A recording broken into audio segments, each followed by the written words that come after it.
I was just very confused.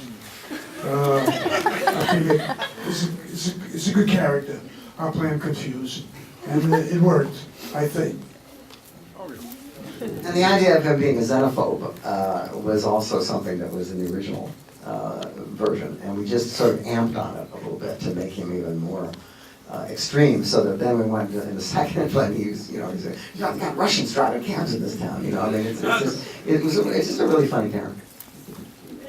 Now, again, continuing with Gremlins 2, which is in its own right a very funny movie, very, very brilliant movie. One of my favorite sequences in that movie is the theater, where the Gremlins break into the projection booth, they take over, and that whole sequence, the way you handle it, very clever with the theater manager going and getting Hulk Hogan. What was the genesis of that idea? And then also subsequently the home video release of it, where they basically take over the TV set, and you have John Wayne.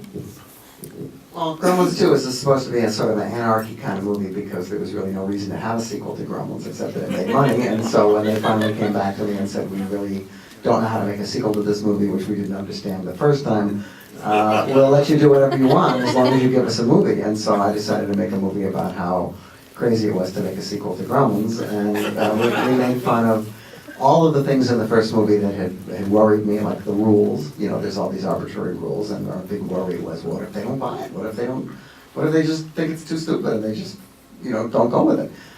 Audiences want to go with it. I mean, they pay their money, they want to be entertained, and as long as you play fair, you can ask them to buy a lot of stuff that they might not ordinarily do. But in the case of the film breaking thing, I wanted to have a sort of puzzle pop on kind of a gag that would make people feel like it was interactive, and the studio was so annoyed with this. I mean, they just said, well, if they think the film's broken, they'll get up and leave the theater. And I said, well, they're really not going to have time. I mean, it's a joke. It's really short, and the trick is they'll think that the film is broken, and then they'll realize that there's been a joke played on them, and they'll laugh. And they say, no, it'll never work. It's fine. I made them go to a preview, and of course it worked great at the preview. And what I really wanted to do is I wanted to ship to all the theaters little cutout cardboard Gremlins, and with little springs on them, and I wanted to put them up at the projection booth so that when people turned around to see why the film had broken, there would be these little Gremlin silhouettes up there. But they didn't go for that. Thank you very much. Now, before we wrap up, I'm going to have any of you in the audience have any questions for Mr. Miller or for Mr. Dante? Yes, right there. I want to know who thought to put the Gremlin vehicle in Looney Tunes Back in Action. Well, we even have a Gremlin vehicle joke at the beginning of Gremlins. I mean, it's Gremlin vehicle. It's how can you not? How can you not have a Gremlin? I mean, imagine a car called a Gremlin, probably one of the worst cars ever. And of course, it's a Gremlin. Anyone else? Yes, up there in the back. Yeah, I heard that the original cut of the movie was like 2 hours and 40 minutes, and there's like only 10 minutes of deleted scenes on the DVD. So I was just wondering, is that footage ever going to come to light? Well, if you check back on a lot of movies, you'll find that their first cuts were 2 hours and 40 minutes. And I don't mean Tree of Life movies. I mean just regular movies. You end up shooting a lot of stuff, and some of it never even gets edited. Some of it never gets finished even. Yes, there was a 2.5 hour original rough cut with no sound effects and no effects, and just stuff. I mean, there was a big subplot with Mrs. Deagle about her buying a high-tox chemical company and trying to intoxify the neighborhood. And there was a scene in the bank where she has a confrontation with a lot of the people in the bank. I mean, there were a lot of scenes that Judge Reinhold has a part where it was supposed to pay off with him being found in the vault when they go in after the Gremlins have come out, and then that ended up coming out. And so there was a lot of stuff, but no more so than a regular movie. I think this version probably represents the best stuff. Yes, sir. Did you ever have a problem with the PG rating? Because I saw it when I was 8 years old, it scared me the crap out of me. Well, the only reason that there's a PG-13 rating is because of Gremlins and the Indiana Jones movie, because these movies were PG rated, and when they came out, there's a scene in Gremlins 2 where a mother goes and complains to the theater manager that the Gremlins movie is too violent, which actually happened. I was at a screening of Gremlins, and this woman was dragging her child out during the microwave scene. And she went past me, and the kid got away from her and ran back and hid in the theater. And so she was standing there fuming that she was going to have to sit and watch the whole movie to finally get her kid back. But there was a lot of complaints about the fact that there was no, because when the movie was sold, it had an ad that was the same color and design as the E.T. ad. And so people thought, with Gizmo in it, they thought, oh, it's just going to be this fuzzy critter movie, it's like this Ewok movie. And of course, it was darker than that. And so there was a lot of complaints. And then, of course, in Indiana Jones, this is where somebody gets their heart ripped out. So they, a lot of complaints led to the actual creation of a separate rating, PG-13, which was supposed to make people feel better. But I don't know if we should be proud about it, but that's really responsible for it.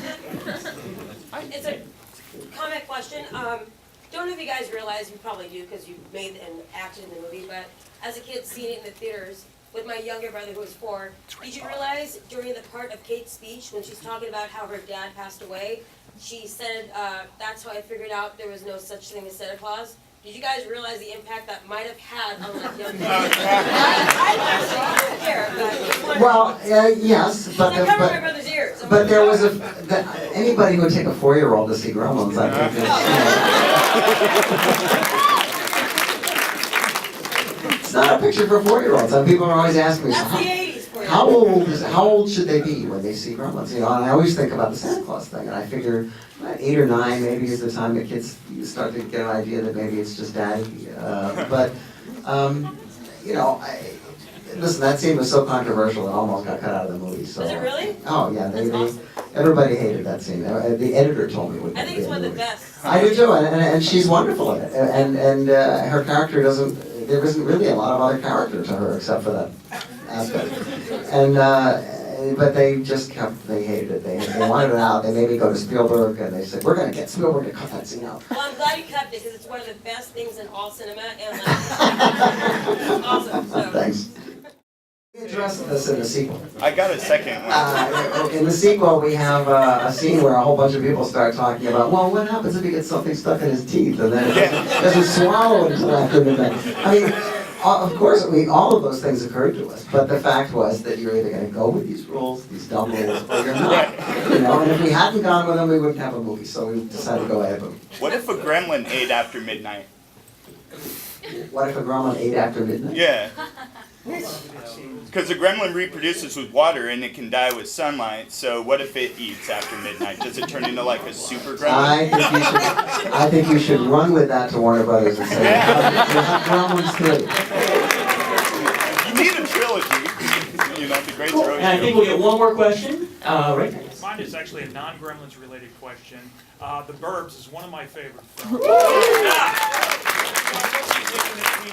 Over the years, it's gained a cult following, cult status. What are your thoughts on that? Are you surprised by that? And how was it shooting on the Universal backlot for pretty much the entire movie? Well, you were there for what, 2 days? Garbage is always welcome by the American public. And that scene is so dynamic. It had to win. The movie it made money when it came out, but it got terrible reviews, just awful, the worst reviews ever. And because I remember the New York Times review, because when you get a really, really bad review, you do tend to kind of remember it. And the quote was, "The Burbs is as empty as a movie can be without actually creating a vacuum." But over the years, as you say, it has become quite a cult object. There are websites to it. There's people who have parties and talk the dialogue and all that kind of stuff. I mean, it was just a silly behavioral movie about, about the Klopeks. And there have been actually there was a picture last year with Martians that was almost the same movie. With, what was the name of that picture? The Watch. The Watch, yeah. I saw the trailer, I said, oh, it's the Burbs with Martians. But it was a lot of fun to make. The cast was terrific. A lot of it was made up because it was shot during a writer's strike, and so we shot it in sequence, and we just sort of ad-libbed a lot of it. And it turned out to be pretty funny. So I'm happy that people remember it. It's it was certainly a lot of fun to make. Last time I asked about a Blu-ray was Explorers, and the Paramount said, "You're lucky it's coming out at all." Well, gentlemen, I want to thank you very much for coming out here this evening. Before I wrap up, one last question for you both. What in the future? What holds for you in the future?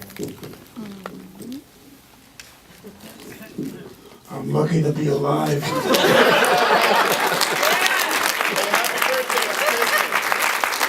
That's so true for all of us, isn't it? I've got something. I'm doing a Hawaii 5-0 episode next month. But I have a couple of pictures that, as I have been saying to people for the past 3 years, I have a couple of pictures that are sort of in the works. But you know, it's all about funding and all about acting and all getting actors and getting names and having it not fall through and stuff. But I am hoping to have a picture this year, and because I'm certainly not going to be able to live on the residuals of my last one, which didn't even get released.